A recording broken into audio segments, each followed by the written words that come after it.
सबको जय मसीह। मैं प्रभु को धन्यवाद देता हूँ, फिर एक शाम यहाँ রানীডাঙ্গা कलीसिया के साथ सहभागिता रखने का अवसर मिला।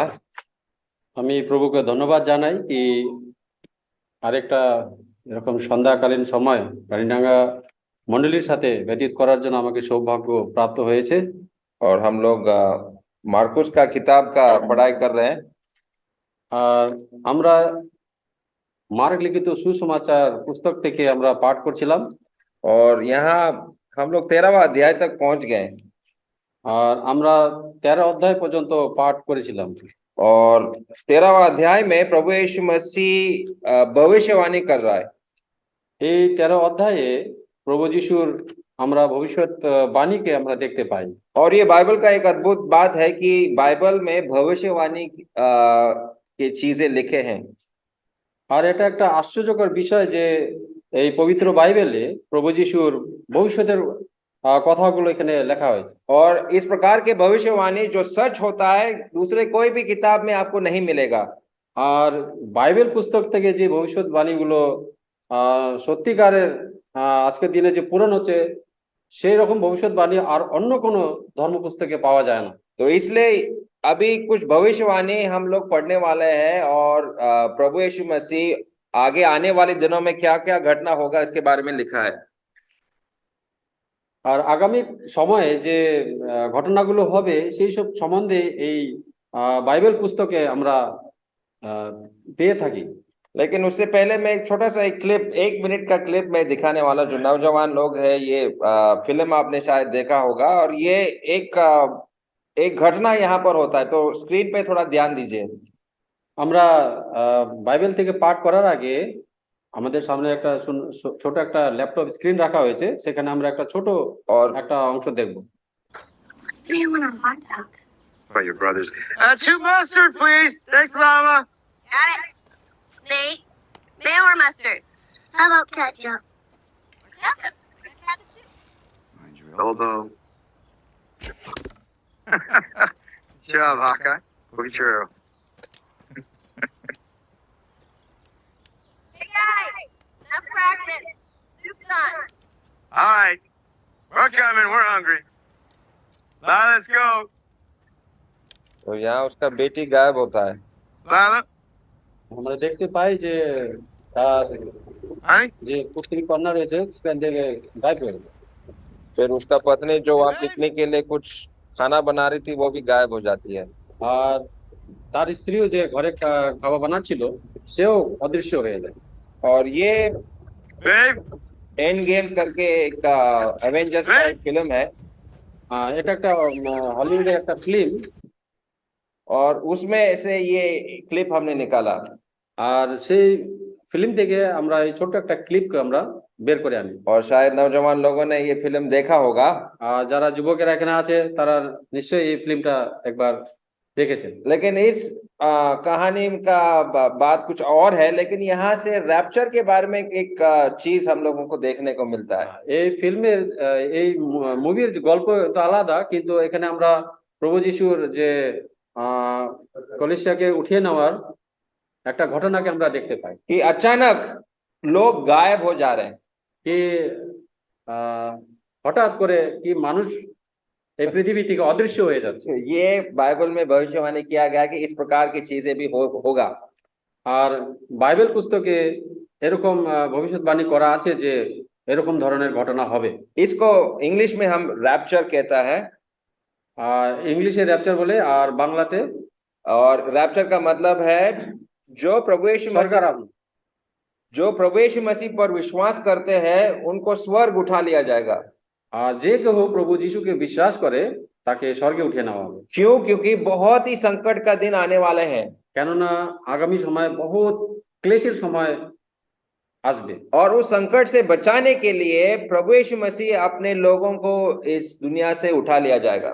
আর সেই আগাম যে একটা সংকট ক্লেশ আসবে সেখান থেকে বাঁচানোর জন্য বিশ্বাসীদেরকে এই পৃথিবী থেকে প্রভু যিশু স্বর্গ আরোহণে নিয়ে যাবে। तो इस पद को जरा पढ़िए, पहला थिस्सलुनीका 1:10, फर्स्ट थिस्सलुनियंस चैप्टर 1:10।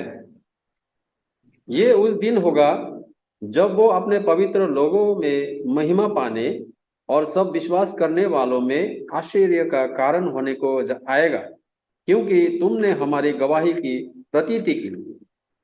और वो आने वाले संकट से बचाने के लिए प्रभु यीशु मसीह हम लोगों को उठाएगा।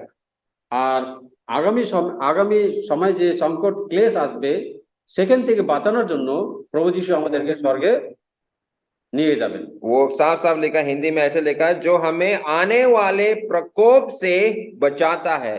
আর বাইবেলে পরিষ্কার লেখা আছে যে আগামী সময়ে যে সংকট ক্লেশ আসবে সেখান থেকে আমাদেরকে প্রভু যীশু বাঁচাবেন।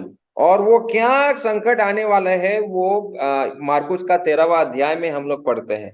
আর কি সংকট আসবে ভবিষ্যতে তার ব্যাপারে এই মার্ক লিখিত সুসমাচার 13 অধ্যায়ে আমরা দেখতে পারি। अभी आइए मेरे साथ मार्कुस का 13 अध्याय और उसका 8 पद को पढ़िए।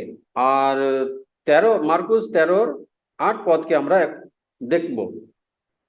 क्योंकि जाति पर जाति और राज्य पर राज्य चढ़ाई करेगा और हर कहीं भूडोल होंगे और अकाल पड़ेंगे, ये तो पीड़ाओं का आरंभ ही होगा। बांग्ला में, আমার জন্য সবাই তোমাদের ঘৃণা করবে, কিন্তু যে শেষ পর্যন্ত স্থির থাকে। 8 पद। 13 का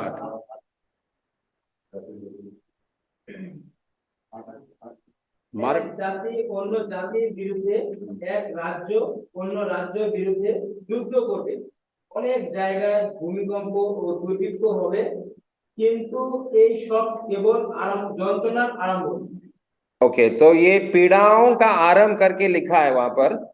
বাইবেলে আমরা স্পষ্ট দেখতে পাই যে এটা কষ্টের ক্লেশের শুরুয়াত আরম্ভ। और इंग्लिश में उसको बर्थ पैंग्स बोलते हैं। और ये तो पीड़ाओं का आरंभ ही होगा। तो मतलब जब एक महिला बच्चे को जन्म देने का समय आता है, जो दर्द उस महिला को होता है उस प्रकार का दर्द दुनिया को होने वाला है। যেমন স্ত্রীরা ভালো করে বুঝবে যে এক স্ত্রী যখন কোনো শিশুকে জন্ম দেয় তার আগে যে একটা পীড়া, যে একটা অসহ্য যন্ত্রণা তাদেরকে সহ্য করতে হয়, তদ্রূপ এরকম যন্ত্রণা আগামী সময় পৃথিবীতে আসবে। और ये हर व्यक्ति को इस प्रकार का दर्द महसूस करेगा। আর সেই সংকট ক্লেশের সময় समस्त मानव जाति के एक कष्ट दुख क्लेश के भोग करते होवे। और यहाँ इस फोटो में आपको एक महिला जो अभी बच्चे को जन्म देने वाली है, उसको दर्द शुरू हुआ करके आपको इस फोटो में दिख रहा है। हाँ, सामने जे स्क्रीने देखा जाच्छे जे एक महिला प्रेगनेंसी अवस्थाय और तार व्यथा के আমরা देखते पाई। लेकिन यहाँ पर बच्चा का जन्म क्या होगा, जो बाइबल में हम लोग अभी पढ़ रहे हैं, तो किसका जन्म होने वाला है? আমরা বাইবেলে দেখছি যে পীড়াও का आरंभ মানে ব্যথার যে আরম্ভ, কি কিসের একটা পীড়ার বা দুঃখের যন্ত্রণার আমাদের শুরুआत হবে। तो किसका जन्म होने वाला है, अगर इसको समझना है, यशाया 66 वर्स 8। जिशाइयो भाववादी 66 अध्याय 66 उसका 8। ऐसी बात होती है कभी ऐसी बातें देखी, क्या देश एक ही दिन में उत्पन्न हो सकता है?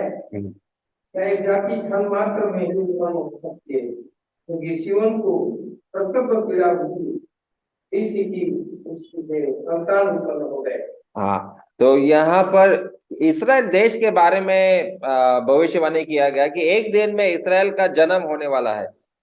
আর আমরা যে সন্তানের ব্যাপারে বলছে সেটা আমরা ইসরায়েল জাতিকে দেখতে পারি যে তার প্রসবের কথা বা তার জন্মের কথার ব্যাপারে এখানে উল্লেখ করা হয়েছে। और इसका जन्म कब होगा वो भी हम लोग इस अध्याय में हम लोग देखेंगे।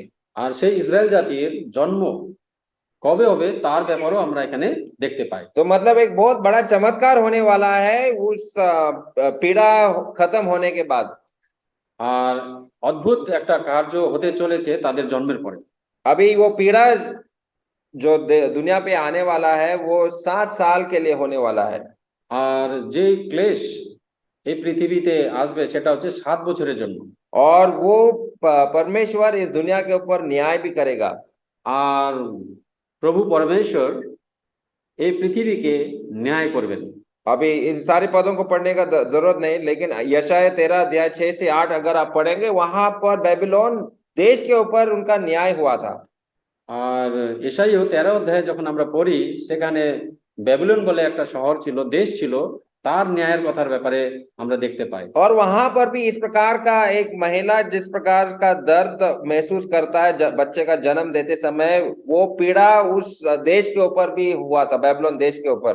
হ্যাঁ, পুরানো সময়ে যে ব্যাবিলন দেশ ছিল, যেরকম প্রসব করার সময় আর্তনাদ বা ব্যথা হয়, তদ্রূপ সেই দেশেও হয়েছিল।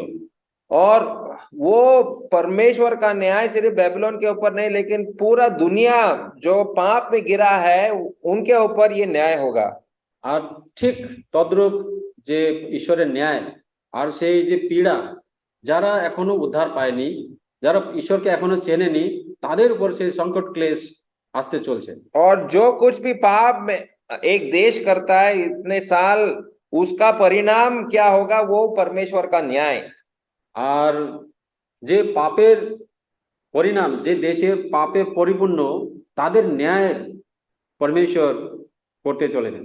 और वो इस प्रकार से हम लोग देख सकते हैं, अगर एक कटोरा है, उस कटोरा परमेश्वर का न्याय दिखाता है, और जितना आप पाप करते रहेंगे, वो पानी जो है वो बढ़ता जाएगा, और जब वो पूरा भर जाएगा तब परमेश्वर का न्याय आ जाएगा। আর ঈশ্বরের ন্যায় একটা পাত্রর মতো, যে পাত্রতে আমরা কি জল ভরি, আর জল ভরতে ভরতে ভরতে যখন সেই পাত্র জল পরিপূর্ণ হয়ে যখন ভরে যাবে, তখন ঈশ্বরের ন্যায় সেই দেশের উপরে চলবে और করবে। जरा सोचो, हमारा भारत देश का अवस्था क्या है। আমাদেরকে একবার চিন্তা করা উচিত যে আমাদের ভারতবর্ষের অবস্থা কিরকম। पाप क्या घट रहा है या बढ़ रहा है। আমাদের দেশে কি পাপ কমছে না বাড়ছে দিন প্রতিদিন? हमारा सिलीगुड़ी शहर का अवस्था को देखो। আমাদের শিলিগুড়ির যে পরিস্থিতি, সে দিন প্রতিদিন পাপ বাড়ছে না ঘটছে? हम लोग जानते हैं ये पाप दिन पे दिन बढ़ता ही जा रहा है। আর আমরা যদি চক্ষু খুলে দেখি, আমাদের শহরে, আমাদের আশেপাশে দিন প্রতিদিন পাপ কি বেড়ে যাচ্ছে। तो परमेश्वर का गुस्सा जो है एक दिन पूरे दुनिया पर गिरने वाला है। আর সেই কারণেই সমস্ত পৃথিবীতে ঈশ্বরের প্রকোপ আসতে চলেছে। और वो किस प्रकार से होगा, मार्कुस का 13 अध्याय उसका अगर विभाजन करेगा, डिवाइड करके देखेंगे, तो 5 से लेकर 13 तक हम लोग वो 7 साल का जो पहला 3.5 साल है, वहां पर हम लोग देख सकते हैं। ঈশ্বরের প্রকোপকে আমরা যদি জানতে চাই, তাহলে আমরা এই মার্কুস লিখিত 13 অধ্যায়ের 5 থেকে 7 পর্যন্ত যখন আমরা পড়ি, 7 से लेकर 13, 5 থেকে নিয়ে 13 অবধি যখন পড়ি, আমরা সেই ঈশ্বরের প্রকোপকে আমরা দেখতে পাই, আর যেটা নাকি 3.5 বছরের জন্য সময়কাল নিয়ত করা হয়েছে। और अगर 13 अध्याय 14 पद में वो 3.5 साल के बाद एक बड़ा घटना होता है। আর সেই 3.5 বছরের পরে আরো একটা আশ্চর্য ঘটনা সেখানে হবে। वो वहां पे लिखा है 14 पद में, सो जब तुम उस उजाड़ने वाली घृणित वस्तु को जहां उचित नहीं वहां खड़ी देखो, तो पढ़ने वाले समझ ले, तब जो यहूदियों में है वो पहाड़ों पर भाग जाए। বাংলা 14। সর্বনাশা ঘৃণার জিনিস সেখানে থাকা উচিত নয়, তোমরা যখন তা সেখানে থাকতে দেখবে, এরপরে সে বুঝুক, তখন যারা ইহুদিয়াতে থাকিবে তারা পাহাড়ি এলাকায় পালিয়ে যাবে। ओके, तो ये है वो 3.5 साल, मतलब पूरा 7 साल का 3.5 साल के बाद ये मिड पॉइंट है, जहां पर ख्रिस्त विरोधी मंदिर के अंदर जाकर बैठेगा। আমরা এখানে দেখতে পাই যে 7 বছরের যে ক্লেশ সময় নির্ধারিত করা হয়েছে, ঠিক 3.5 বছর যে মাঝখানের যে সময়টা, 3.5 বছরের যে মাঝখানের সময়টা, সেই সময়কালের এই আমরা ঘটনাকে পড়তে পাই। और उसका आखिरी भाग 13 अध्याय और उसका 15 से 23 अगर आप पढ़ेंगे, तो वो महाक्लेश का आखिरी 3.5 साल में क्या क्या घटना होगा, वो वहां पर आपको पढ़ने को मिलेगा। আর আমরা মার্কুস 13 অধ্যায়ের 15 থেকে নিয়ে যদি তার নিচে 23 অব্দি পড়ি, সেই লাস্ট 3.5 বছরের যে মহা ক্লেশের ব্যাপারে আমরা জানতে পারি। और फिर 13 अध्याय 24 से 27 जब हम पढ़ते हैं, 13 अध्याय में 24 से 27, तो प्रभु यीशु मसीह जब बादलों में आएगा तो क्या होगा वो हम लोग पढ़ते हैं। আর 24 থেকে 27 পদ অব্দি যখন আমরা পড়ি, সেই মহা ক্লেশের পরে, সেই 7 বছর মহা ক্লেশের পরে যে মধ্য আকাশে প্রভু যিশুর আগমনকে আমরা দেখতে পাই। तो इस प्रकार से ये 13वां अध्याय को हम लोग विभाजन कर सकते हैं। আর আমরা এই প্রকারে 13 অধ্যায়কে আমরা বিভাজন করে দেখব। और वो 7 साल का महासंकट का समय में क्या क्या होगा, সেই 7 বছরের যে মহা ক্লেশের সময়, সেই মহা ক্লেশের মধ্যে যে 7 বছরের যে একটা সময়কাল আছে, তার মধ্যে কি কি ঘটনা আমরা দেখব এখন। तो सबसे पहले जो होगा वो 13 अध्याय 6 पद को जरा पढ़िए। অনেকে আমার নাম নিয়ে এসে বলবে আমি সেই, এবং অনেককে ঠকাবে। हाँ, तो ये ख्रिस्त विरोधी आएगा। আর এই খ্রিস্ট বিরোধীর আমরা শব্দকে এখানে পড়তে পারি। तो वो भी हम लोग प्रकाशित वाक्य 6 अध्याय 2 पद में, जहां पर वो सील मोहर जब खुलते हैं तो उसी प्रकार के घटना अभी यहाँ पर हम लोग देख सकते हैं।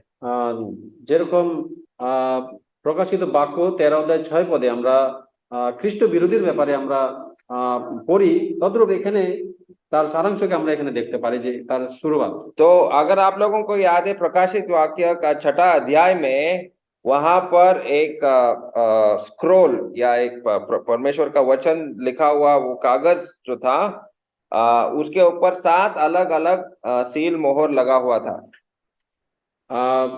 আমরা প্রকাশিত বাক্যতে যখন পড়ি যে সেখানে যে যখন লিখিত क्या बोलते हैं इसको, ঈশ্বরের বাক্য যে পত্রকে স্ক্রোল গোল করে, কি বলবো এটাকে, कागज কাগজ মরিয়ে তার মধ্যে সিল মেরে রাখা হয়েছে। तो वहां पर 7 सील जो थे, एक एक सील जब खुलता है तो बहुत क्लेश आ जाता है दुनिया में। হ্যাঁ, সেই এক এক মোহরকে যখন খোলা হয় তো এক একটা ক্লেশের ব্যাপারে আমরা পড়তে পারি। और उसी प्रकार से यहाँ पर भी जो घटना है उससे मिलता है, एक एक सील मोहर जो खुल रहा है, जो घटना यहाँ पर पढ़ते हैं वो उससे मिलता है। আর এখানে যে আমরা পড়তেছি মার্কুস 13 অধ্যায়, তদ্রূপ যেরকম প্রকাশিত বাক্যের এক এক মোহরকে যখন খোলা হয় আর তার ব্যাপারে আমরা জানতে পারি, তদ্রূপ এখানেও সেই প্রকারেরই সিলকে খোলা হচ্ছে। तो 7 साल का आरंभ में, शुरुआत में ही वो ख्रिस्त विरोधी प्रकट हो जाएगा। প্রথম पहले 7 साल, हाँ, 7 साल का शुरुआत में। হ্যাঁ, যে মহা ক্লেশের যে 7 বছরের সময় নির্ধারিত করা হয়েছে, তার প্রথম দিকেই আমরা খ্রিস্ট বিরোধীর ব্যাপারে দেখতে পাই। फिर हम लोग 13 अध्याय और 7 पद में हम लोग लड़ाइयों की चर्चा हम लोग पढ़ते हैं। আর 7 পদে আমরা দেখতে পাই কি এক দেশ অন্য দেশের সঙ্গে লড়াই করতে, এর চর্চাকে আমরা শুনতে পাচ্ছি। और फिर प्रकाशित वाक्य 6 और 4 में भी वही बातें लिखा है। আর প্রকাশিত বাক্য 6 অধ্যায় 4 পদে সেম এই ঘটনা লেখা আছে। फिर 13 अध्याय और 8 पद ये हमने पढ़ लिया है कि वहां पर भूकंप और अकाल पड़ेगा, हम लोग पढ़ते हैं। আর 8 পদে 13 অধ্যায়ের 8 পদে যখন আমরা পড়ি মার্কুসের, সেখানে আমরা ভূমিকম্প আর খরার ব্যাপারে পড়তে পারি। और वही बात प्रकाशित वाक्य 6 और 5 में भी हम लोग पढ़ सकते हैं। আর প্রকাশিত বাক্যের 6 অধ্যায় 5 পদে সেম ঘটনাকে বিবরণ করা হয়েছে। और हम लोग देखते हैं कि जो प्रभु पर विश्वास करते हैं, खास करके जो यहूदी लोग हैं, उनके ऊपर अत्याचार होगा, उनको पकड़ेगा और उनको मारेगा। আর আমরা এই ঘটনা থেকে বুঝতে পারি যে যে ইহুদি সমাজরা যারা প্রভু যিশুকে অঙ্গীকার করেনি, তাদের উপর মহা সংকট বা ক্লেশ আসবে বলে। और वही बात प्रकाशित वाक्य में भी वही घटना, उसी प्रकार की चीजें वहां पर लिखा है। আর এই সংকট ক্লেশ যে ইহুদির উপরে আসবে, সেই সমস্ত বিবরণ আমরা প্রকাশিত বাক্যতেও আমরা পড়তে পারি। और वहां मत्ती 24 अध्याय 12 पद में उसी समय के बारे में लिखा है कि मत्ती 24:12 में यहाँ पर स्क्रीन पे ऐसा है, क्योंकि अधर्मता बढ़ जाएगी सो बहुत से लोगों का प्रेम ठंडा पड़ जाएगा। মথি লিখিত সুসমাচার তার 24 অধ্যায়ে আমরা পড়তে পারি যে আহ সংসারে পাপের কারণে কি একের অপরের যে প্রেম সেটা কি ঠান্ডা পড়ে যাবে। हाँ, तो ये प्रेम शब्द जब हम देखते हैं, ये प्रेम हृदय के बारे में बात करता है। আর এই প্রেম যে আমাদের মনকে হৃদয়কে বর্ণনা করে। और इसको ग्रीक भाषा में जब हम पढ़ते हैं, वहां पर वो ठंडा शब्द जो वहां पर है, उसका मतलब जो है सांस रुक जाता है। আর যেরকম বাক্যতে বলছে যে প্রেম ঠান্ডা হয়ে যাবে, সে ঠান্ডার অর্থ হচ্ছে কি তাদের প্রাণ বেরিয়ে যাবে। तो हृदय धड़कना बंद होता है और सांस रुक जाता है। তাদের হৃদয় যে স্পন্দন সেটা বন্ধ হয়ে যাবে আর তাদের শ্বাস প্রশ্বাস থেমে যাবে। और इसी प्रकार की घटना आज हमारे आंखों के सामने हम लोगों को देखने को मिलता है। A CDC safety group says the heart condition in adolescent and young adults. और ये आपका स्क्रीन पे आपको दिख रहा है कि कैसे जर्नलिस्ट लोग कैमरा के सामने पढ़ते हैं।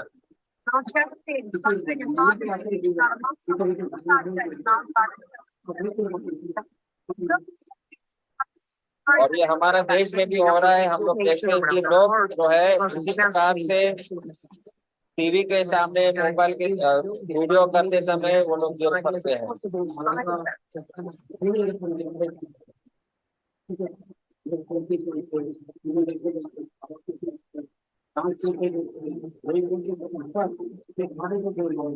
फिलहाल हमारा बॉलीवुड का एक कॉमेडियन हार्ट फेल हो गया, वो मर गया।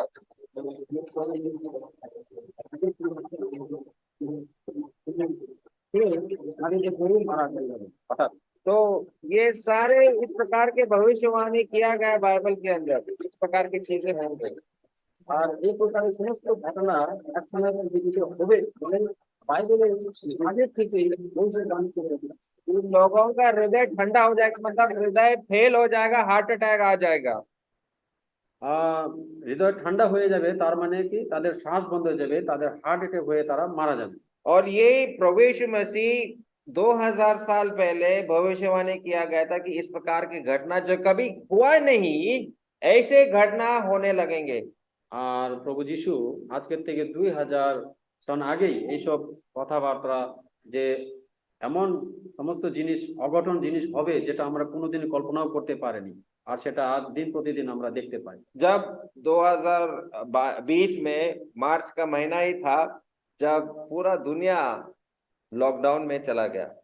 আর বিগত 2020 সনে আমাদের মনে আছে যে মার্চ মাস থেকে 20 তারিখ মার্চ থেকে পুরা পৃথিবী লকডাউন হয়ে গেছে। और पूरा दुनिया चकित हो गया, अरे कभी ऐसा इस प्रकार का घटना हुआ ही नहीं। আর সমস্ত পৃথিবীর মানুষরা কি হতভম্ব হয়ে গেল যে এই ধরনের ঘটনা তাদের জীবনকালে কোনোদিন তারা দেখতে পায়নি, এবার প্রথম এই জিনিসগুলো ঘটনা ঘটছে। और जो हमारे प्राचीन लोग यहाँ पर है, उनके जमाने में 70 साल में भी उन्होंने ऐसे घटना कभी देखा भी नहीं। আর আমাদের যত প্রাচীনরা আছে, যারা বয়স্করা আছে, তাদের জীবনেও তাদের বিগত জীবনেও তারা এইরকম সমস্ত ঘটনা দেখেনি। उनके बाप दादाओं के जमाने में भी इस प्रकार के घटना कभी हुआ তাদের পিতৃপুরুষেও তারা এরকম বিস্ময়কর ঘটনা দেখেনি। लेकिन जो बाइबल पढ़ने वाले लोग थे, जो प्रभु यीशु मसीह को जानते हैं, वो लोग चकित नहीं हुए। যারা প্রভু যিশুর ভবিষ্যৎবাণীর ব্যাপারে জানতো বা প্রভু যিশুর বাণীকে তারা জানতো, তারা কোনোদিন এরকম ঘটনা নিয়ে হতভম্ব হয়নি। क्योंकि ये सारी चीजें यहाँ बाइबल में लिखा कि इस प्रकार की चीजें होने वाला है। আর আগাম বার্তা আমরা বাইবেল থেকে পাই যে এইসব ঘটনা আগামী সময়ে হবে। और यहाँ पर ये स्टैटिस्टिक्स हमने निकाला वर्ल्ड हेल्थ भारत देश के बारे में कि आज हार्ट अटैक के वजह से सबसे ज्यादा लोग मर रहे हैं। আর আমাদের ভারতবর্ষে একটা সমীক্ষা করে দেখা গেছে যে ভারতবর্ষে 70% লোক এই হার্ট অ্যাটাক হয়ে মারা যায়। और 30 साल के उम्र से 45 के साल की उम्र तक, मतलब मैं आप ये नौजवान लोग जो है यहाँ पर इतने उम्र में लोग हार्ट अटैक में मर रहे हैं। আর 30 থেকে 45 বছর বয়সের যে যারা যুবকরা রয়েছে তারাও এই হার্ট অ্যাটাক হয়ে মৃত্যুকে বরণ করছে। और ये ऐसा समय होना चाहिए कि सबसे उनका, ऐसा कहते हैं the prime of their life, मतलब ये उनका सबसे अच्छे दिन है। আর এই যে 30 থেকে 45 যে বয়সের সময়সীমা আছে, বয়সটা এটা তাদের মুখ্য বয়সসীমা হয়। उन्होंने काम में बहुत पैसे तो कमाया होगा, আর অনেক ধন সম্পত্তিও তারা নিশ্চয়ই মানে অর্জন করেছিল। और बच्चे भी थोड़ा बड़े अभी स्कूल जा रहे हैं, আর তাদের বাচ্চারাও বড় হয়ে স্কুল হয়তো যাচ্ছিল, लाइफ में सेट हो गया, सब कुछ सेट हो गया उनके जीवन में, সবকিছু লাইফে নর্মাল চলছিল। लेकिन वो लोग हार्ट अटैक में मर रहे हैं। আর হঠাৎই হার্ট অ্যাটাক হয়ে এমন অবস্থায় তারা কি বলে 30 থেকে 35 বছর বয়সের যে যুবকরা রয়েছে তারা এই পৃথিবী ছেড়ে চলে যাচ্ছে। तो जब ये सब चीजें मैं आपको डराने के लिए नहीं बोल रहा, लेकिन हम लोगों को तैयार रहना है। এটা এই বচন ভয় দেখানোর জন্য নয়, কিন্তু আমাদেরকে সতর্ক করার জন্য আমাদেরকে জানতে হবে, সতর্ক হওয়ার জন্য জানতে হবে। और इसलिए पूरे क्रिश्चियन लोगों का ध्यान अभी इस्राएल देश के ऊपर भी होता है। আর আজকের যুগে মানে আজকের সময়ে যত খ্রিস্টান সমাজ আছে সব ইসরায়েল দেশের দিকে তাদের দৃষ্টি রয়েছে। तो वहां पर एक दिन एक मंदिर बनेगा, এক সময় আসবে সেখানে যে একটা মন্দির তৈরি করা হবে। और वो मंदिर में ऐसा लिखा है कि ख्रिस्त विरोधी जो मसीह लोगों से नफरत करता है, ऐसा आदमी उस मंदिर में जाकर बैठेगा। আর এমন সময় আসবে যে সেই মন্দির তৈরি হওয়ার পরে যে খ্রিস্ট বিরোধীর যে লিডার সে সেই মন্দিরে গিয়ে সেই স্থানে গিয়ে বসবে। और वही मार्कुस 13:14 में उजाड़ने वाली घृणित वस्तु के बारे में हम लोग पढ़ते हैं, वो एंटी क्राइस्ट के बारे में है। আর আমরা যখন মার্কুস 13:14 আমরা যখন পাঠ করি সেই ঘৃণিত বস্তুর ব্যাপারে আমরা এখানে বর্ণনা পাই। और ये मैंने पिछले बार आप लोगों को बताया था कि 2 थिस्सलुनीका 2:4 में ये एक मनुष्य के बारे में लिखा है। আর গতবার ব্রাদার থিসলুনিকে থেকে আমাদেরকে এই সাবজেক্টটা নিয়ে বুঝিয়েছিলেন। तो इस प्रकार की घटना होगा। फिर आगे जब हम पढ़ते 24 पद 13-24 पद को तरह पढ़िए। उन दिनों में उस क्लेश के बाद सूरज अंधेरा हो जाएगा और चांद प्रकाश न देगा। तो वहां सूरज के बारे में लिखा है, सूरज जो है वो प्रकाश देना बंद करेगा। আমরা এখানে দেখতে পাই যে সূর্য অন্ধকার হয়ে যাবে और चांद जो है वो गायब भी हो जाएगा, उसका कोई रोशनी ही नहीं मिलेगा। আর চন্দ্রমার ব্যাপারে বলছে সে আর আলো দেবে না। और तारे गिरने लगेंगे, আর আকাশের তারাগণ খসে পড়বে। और जो आकाश में और कुछ भी हम लोग दिखते हैं वो पूरा उसको हिला दिया जाएगा।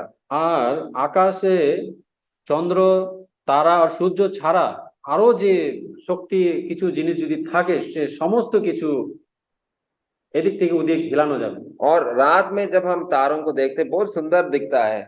আমরা যখন রাত্রে আকাশের দিকে তাকাই তারাগণকে সুন্দরভাবে আমরা তাদেরকে আলো দিতে দেখি। लेकिन ऐसा समय होगा हम लोग जब आकाश की तरफ देखेंगे वो तारे गिर रहे जैसा लगेगा। আর এমন সময় আসবে যে সেই তারাগণ খসে পড়বে এই পৃথিবীর উপর। और ये सब चीजें सच होने वाला है। আর এই সব ঘটনা একদিন সত্যিকারের ঘটনা ঘটবে। और 13:31 पद को भी जरा पढ़िए। আকাশ ও পৃথিবী শেষ হয়ে যাবে কিন্তু আমার কথা চিরদিন থাকবে। हाँ, तो पूरा दुनिया खत्म हो जाएगा लेकिन परमेश्वर का वचन कभी नहीं चला जाएगा। এই পৃথিবী নাশ হয়ে যাবে কিন্তু ঈশ্বরের বাক্য আদিতে যেমন ছিল অন্তিমেও সেরকমই স্থির থাকবে। और बहुत सारे लोगों ने बाइबल को खत्म करने का कोशिश किया 2000 साल में। আর এই পৃথিবীতে এই বাক্যকে এই বাইবেলকে নষ্ট করার জন্য অনেক প্রচেষ্টা চলছিল কিন্তু তারা করতে পারেনি। लेकिन आज भी हमारे हाथों में ये बाइबल हम लोग पढ़ सकते हैं। আজকের দিনেও বাইবেল আমরা পড়তে পারি আর বাইবেল আমাদের হাতে অ্যাভেলেবেল আছে। और अब्राहम के समय से मतलब 4000 आज से 6000 साल पहले से जो कुछ बातें हैं आज भी हम लोगों को पढ़ने को मिलता है। আজকের থেকে 6000 বছর আগে যে বাক্য ঈশ্বর দিয়েছিল সেই বাক্য আজও স্থির রয়েছে আর আমরা সেই বাক্যকে আজও পড়ি। और उस वचन में ये बाइबल में लिखा है कि प्रभु यीशु मसीह जल्दी आने वाला है। আর এই বাক্যতে লেখা আছে যে প্রভু যীশু স্বয়ং খুব শীঘ্রই এই পৃথিবীতে আসবেন। और हमने देखा पढ़ा कि वो इस्राएल का दोबारा जन्म होने वाला है। আর আমরা কিছুক্ষণ আগে পাঠ করলাম যে ইসরায়েলের আবার দ্বিতীয় জন্ম হতে চলেছে। क्योंकि जिस अवस्था में अभी इस्राएल है वो यीशु मसीह पर विश्वास नहीं करते हैं। বর্তমানে ইসরায়েল জাতি প্রভু যীশুকে নিজের উদ্ধারকর্তা রূপে বিশ্বাস করেনি। तो आत्मिक रीति से उनका जन्म अभी बाकी है। তার জন্য তাদের আত্মিকভাবে তাদের জন্ম এখনো হয়নি। और इसलिए प्रभु यीशु मसीह ने निकोदेमस को बोला कि तुम्हारा नया जन्म होना चाहिए। সেই কারণে একজন শিক্ষক নিকোদিমসকে প্রভু যীশু বলল তোমাকে নতুন জন্ম নেওয়া আবশ্যক। और वो निकोदेमस वही इस्राएली लोगों का एक चित्र है। আর নিকোদিমসকে আমরা সেই ইসরায়েলের চরিত্রের সঙ্গে আমরা তুলনা করতে পারি। और प्रभु यीशु मसीह उसको कहता है तुम्हारा नया जन्म होना चाहिए। আর প্রভু যীশু সেই নিকোদিমসকে বলেন যে তোমার নতুন জন্ম হওয়া আবশ্যক। और आज भी जो कोई प्रभु यीशु मसीह पर विश्वास करता है आत्मिक रीति से उनका जन्म होता है। আর আজকের সময়েও যে কেউ পাপী যে প্রভু যীশুকে উদ্ধারকর্তা রূপে স্বীকার করে তার আত্মিক রূপে নতুন জন্ম হয়। प्रभु यीशु मसीह हमको उस क्लेश से बचाने के लिए आया। প্রভু যীশু আমাদেরকে সেই মহাক্লেশ থেকে বাঁচানোর জন্য তিনি এই পৃথিবীতে এসেছিলেন। प्रभु यीशु मसीह हमको पाप का दंड से बचाने के लिए आया। প্রভু যীশু এই পৃথিবীতে আমাদেরকে নরক থেকে বাঁচানোর জন্য এসেছিলেন। प्रभु यीशु मसीह हमको उद्धार देने के लिए इस दुनिया में आया। প্রভু যীশু এই পৃথিবীতে আমরা মানুষ যে পাপী মানুষ জাতি আমাদেরকে পাপ থেকে মুক্তি দেওয়ার জন্য তিনি এই পৃথিবীতে এসেছিলেন। और हमको बचाने के लिए प्रभु यीशु मसीह उस क्रूस पर चढ़ा। আর আমার মতো পাপীর ব্যক্তির জন্য আমাকে পাপ থেকে বাঁচানোর জন্য প্রভু যীশু কালভারি ক্রুশে নিজেকে বলিদান করলেন। और वो गाड़ा गया लेकिन 3 दिन बाद प्रभु यीशु मसीह जिंदा हुआ। আর সেই প্রভু যীশু তিনি ক্রুশে মারা গেলেন, তাকে কবর দেওয়া হলো, কিন্তু তৃতীয় দিবসে সে আবার পুনরুত্থান হয়ে জীবিত হয়ে উঠলেন। तो जो कोई विश्वास करता है कि प्रभु यीशु मसीह जीवित उठा, আর যে কেহ এই কথা বিশ্বাস করে যে প্রভু যীশু মৃতগণের মধ্য হইতে উত্থাপন হয়েছেন और प्रभु यीशु मसीह मेरे पापों के लिए क्रूस पर मरा, আর প্রভু যীশু আমার পাপের জন্য সে প্রাণ দিয়েছিলেন, तो उनको उद्धार मिलेगा। তো নিশ্চয়ই সেই পাপী ব্যক্তি উদ্ধার প্রাপ্ত করবে। और वो आने वाले न्याय से हम लोग बचेगा। আর আগামী সময়ে যে ঈশ্বরের একটা ভয়ঙ্কর ন্যায় আমরা দেখি সেই ন্যায় থেকে আমরা বেঁচে যাব। और ये जो न्याय सिर्फ इस्राएल लोगों का नहीं है लेकिन पूरे हर राष्ट्र मतलब भारत, पाकिस्तान, चाइना, हर देश का न्याय प्रभु यीशु मसीह करने वाला है। আর সেই ন্যায় যে ঈশ্বরের সেই ন্যায় কেবল ইসরায়েলের জন্য নয়, কেবল ভারতবর্ষের জন্য নয়, সমস্ত পৃথিবীর মানুষ জাতির জন্য ন্যায় হবে। और इसके बारे में हालांकि मार्कुस लिखता नहीं है लेकिन मत्ती इसका 25 अध्याय 31 और 32 में वहां पर प्रभु यीशु मसीह पूरे संसार के ऊपर न्याय करेगा लिखा है। আমরা এই ন্যায়ের ব্যাপারে মার্কুসে পড়ি না, পাই না, কিন্তু मत्ती 25 অধ্যায় তার 31 আর 32 পদে আমরা দেখতে পাই। মত্তি 25 पढ़िए। মনুষ্যপুত্র সমস্ত স্বর্গদূতদের সঙ্গে নিয়ে যখন নিজের মহিমায় আসবেন তখন তিনি রাজা হিসাবে তার সিংহাসনে মহিমার সঙ্গে বসবেন। সেই সময় সমস্ত জাতির লোকদের তার সামনে একসঙ্গে জড়ো করা হবে। রাখাল যেমন ভেড়া ছাগলদের আলাদা করে তেমনি তিনি সব লোকদের দুভাগে আলাদা করবেন। हाँ, तो पहले बार प्रभु यीशु मसीह नम्र होकर क्रूस पर मरने के लिए आया। প্রভু যীশু দিননম্র হয়ে প্রথমবার সেই ক্রুশে মৃত্যুকে বরণ করেছিলেন। लेकिन दूसरे बार प्रभु यीशु मसीह न्याय करने के लिए आएगा। আর ঠিক তেমনি প্রভু যীশু যখন দ্বিতীয়বার আসবে তখন তিনি ন্যায় করবেন। और इस फोटो में आपको दिख रहा है कि प्रभु यीशु मसीह महिमा से भर के अपने साथ स्वर्गदूतों को लेकर इस दुनिया पर न्याय करने वाला है। আর আমরা সেই চিত্রতে দেখতে পাই যে প্রভু যীশু তার পুরো সামর্থ্যের সঙ্গে এই পৃথিবীতে ন্যায় করার জন্য আসছেন, বিচার করার জন্য। तो इसलिए हम लोगों को क्या करना है, तैयार रहना है। তো আমাদেরকে এই অবস্থাতে আমাদেরকে নিজেকে নিজে যাচাই করে, নিজেকে নিজেকে প্রস্তুতি করে সেই ন্যায়ের দণ্ড থেকে বাঁচার জন্য নিজেকে তৈরি করতে হবে। और इसलिए मरकुस 13 अध्याय और 33 पद में ऐसा लिखा है, মার্কুস 13 অধ্যায় 33 পদ, देखो जागते और प्रार्थना करते रहो, क्योंकि तुम नहीं जानते कि वह समय कब आएगा। আমরা এখানে দেখতে পাই যে লেখা আছে যে জাগতে থাকো, প্রার্থনায় রত থাকো, কেননা আমরা জানি না সেই সময় কখন আসবে। तो जागते रहना है और प्रार्थना करते रहना है। তো আমাদেরকে করণীয় কি আছে? আমরা জেগে থাকবো আর প্রার্থনায় রত থাকবো। क्योंकि कब प्रभु यीशु मसीह आएगा न्याय करने के लिए हमको पता नहीं। আর প্রভু যীশু কখন আসবেন সেটা আমরা কেউ বলতে পারি না, সেই জন্য আমাদেরকে প্রস্তুত হয়ে থাকতে হবে। और शुरुआत में हमने वो वीडियो देखा कि एक आदमी वो अपने परिवार के साथ है, अचानक उसका बीवी बच्चे सब गायब हो जाते हैं।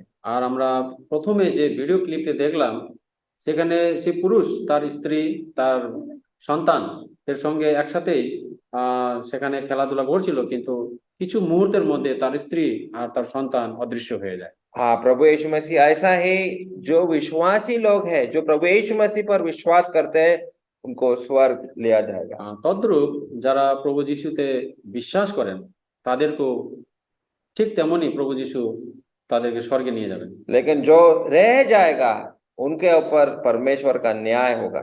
আর যারা বিশ্বাস না করাতে তাদেরকে এই পৃথিবীতেই থাকতে হবে আর তারা ন্যায়ের সম্মুখীন হতে হবে, বিচারের সম্মুখীন হতে হবে। हम लोग कैसे जागते रहेंगे फिर? আর আমরা কি রূপে জাগ্রত থাকবো? और कुछ बातें हम लोग बस पहला पत्रस 4 अध्याय से पढ़ेंगे और समाप्त करेंगे। पत्रस 4 अध्याय 7 से लेकर 10 तक हम लोग पढ़ेंगे। প্রথম পিতর 7 অধ্যায় 4 अध्याय 4 অধ্যায় 7 থেকে 10। सब बातों का अंत तुरंत होने वाला है, इसलिए संयमी होकर प्रार्थना के लिए सचेत रहो। हाँ, सब में श्रेष्ठ बात यह है कि एक दूसरे से अधिक प्रेम रखो, क्योंकि प्रेम अनेक पापों को ढांप देता है। सही है। बिना कुरकुराए एक दूसरे का अतिथि सत्कार करो। जिसको जो वरदान मिला है वो उसे परमेश्वर के नाना प्रकार के अनुग्रह के भले भंडारियों के समान एक दूसरे की सेवा में लगाए। यदि कोई बोले तो ऐसा बोले मानो परमेश्वर का वचन है। यदि कोई सेवा करे तो उस शक्ति से करे जो परमेश्वर देता है, जिससे सब बातों में यीशु मसीह के द्वारा परमेश्वर की महिमा प्रकट हो। महिमा और साम्राज्य युगानुयुग उसी का है। Thank you brother. तो यहाँ पे हम लोग पढ़ते हैं कि सब बातों का अंत तो होने वाला है, इसलिए हमको किस प्रकार से व्यवहार करना है। আমরা এখানে পাঠ করে পাই যে সমস্ত বস্তুর একটা নির্ধারিত সময় আছে, তার অন্ত আছে। तो सबसे पहले इंग्लिश में लिखा है टू बी सोबर, 7 पद। संयमी हाँ, संयमी बनना। संयमी होकर प्रार्थना के लिए सचेत रहे। संयमी वो बांग्ला में क्या ले? ধৈর্য সহকারে প্রার্থনায় রত থাকতে হবে। सोबर का मीनिंग ऐसा है कि नशा जो करने वाला आदमी कैसा होता है और नशा नहीं करता है वो कैसा होता है। सचेत। हाँ, तो उसका ध्यान, जो नशा करता है उसका ध्यान भटकता रहता है, स्थिर नहीं रहता है। একজন নেশাগ্রস্ত আর বিনা নেশা করার মধ্যে যে পার্থক্যটা আছে সেটা আমাদেরকে বুঝতে হবে। আমরা বিনা নেশা করা ব্যক্তির মতো জাগ্রত থেকে প্রার্থনায় রত থাকতে হবে। ओके, तो उसका मतलब सोबर भी मतलब সচিন, सचेत रहना है। আমাদেরকে সচেতন থাকতে হবে। और फिर वहां पर एक दूसरा बात ये लिखा है कि क्यों सचेत रहना है, ताकि ठीक से न्याय कर सकता है और प्रार्थना भी कर सकता है। আমাদেরকে সচেতন কেন থাকতে হবে? যাতে আমরা বিচারে আর প্রার্থনাতে हाँ, রত থাকতে পারি। नशा में आपका जजमेंट चला जाता है, ड्राइविंग नहीं कर सकता है, बंदूक नहीं चला सकता है, कुछ भी ध्यान करने वाले चीज आप नहीं कर पाएगा। আর নেশা করে আমরা গাড়ি চালাতে পারি না। যেরকম কেউ বন্দুক চালায়, তা এম করতে পারবে না, অনেক কিছুতে কি হয়, বিভ্রান্ত হয়ে যায়। तो इसलिए यहाँ पे लिखा है कि सचेत रहना है। আর সেই কারণে এখানে লেখা রয়েছে কি আমাদেরকে সচেতন থাকতে হবে। तो दूसरा बात यहाँ पर लिखा है कि एक दूसरे से प्रेम करना। আর এখানে দ্বিতীয় বাক্যতে লেখা আছে কি একে পরস্পরকে প্রেম করো। इस दुनिया से हम क्या लेके जाने वाले हैं? এই পৃথিবী থেকে আমরা কি নিয়ে যেতে পারি? आपका बंगला, गाड़ी, फोन, कुछ भी चीज लेके नहीं जा सकते हैं। আমরা এই পৃথিবী থেকে কোনো কোনো বস্তুই আমরা সাথে নিয়ে যেতে পারবো না। पूरा दुनिया आग से नष्ट होने वाला है। আর পুরো পৃথিবী যে কোনো বস্তু সেই আগ দিয়ে ভস্ম করা হবে। आप कुछ भी लेके नहीं जा सकते हैं। আর কিছুই আমরা কোনো কিছুই, চাहे ছোট থেকে ছোট বস্তু হোক, আমরা সাথে নিয়ে যেতে পারবো না। इसलिए एक दूसरे से हमको प्रेम में रहना है। এই জন্য ঈশ্বরের বাক্য বলে যে আমরা একে পরস্পরকে যেন প্রেমে ধরে রাখি। और वो 9 पद में ऐसा लिखा है कि बिना कुड़कुड़ाए एक दूसरे का अतिथि सत्कार करो। আর 9 পদে লেখা আছে যে বিনা কুরকুড়ায়, কুরকুড়ায় বাংলা বাংলা কি 9 পদ? প্রথম পিতর 4 অধ্যায় 9 পদ, বিনা কুরকুড়ায়।